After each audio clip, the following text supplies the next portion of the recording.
രണ്ടാം പിണറായി സർക്കാരിന്റെ 4ാം വാർഷികമാണ് പൊട്ടിപ്പൊടിച്ച് ആഘോഷിക്കാൻ പോകുന്നത്. മുഖ്യമന്ത്രിയുടെ ചിത്രമുള്ള പ്രചാരണ ബോർഡുകൾ സ്ഥാപിക്കാൻ മാത്രം 15,63,00,000 രൂപയാണ് അനുവദിച്ചിരിക്കുന്നത്.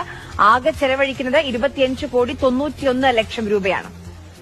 സ്റ്റെഫിൻ ചേരുന്നുണ്ട് വിശദാംശങ്ങൾ നൽകാൻ. സ്റ്റെഫിൻ, ഒരു ഉത്തരവായിട്ട് ഇത് വരികയാണ്. അപ്പോൾ എല്ലാവരും പൊടിപൊടിക്കണം, 4ാം വർഷം വാർഷികം ആഘോഷിക്കണം. അത് അങ്ങ് കാസർഗോഡ് തൊട്ട് തിരുവനന്തപുരം വരെ നല്ല രീതിയിൽ ആഘോഷമാക്കാൻ വേണ്ടിയുള്ള 25 കോടി എന്ന് പറയുമ്പോൾ നമ്മൾ ആ സാഹചര്യമാണ് വളരെ പ്രധാനപ്പെട്ടത്. ഓരോ പണവും ഖജനാവിലെ ഓരോ പണവും മാത്രമല്ല പ്രതീക്ഷ, ഇപ്പം ആ സെക്രട്ടേറിയറ്റിന് മുന്നിൽ സമരം ഇരിക്കുന്ന കുറെ ആളുകളുണ്ട്.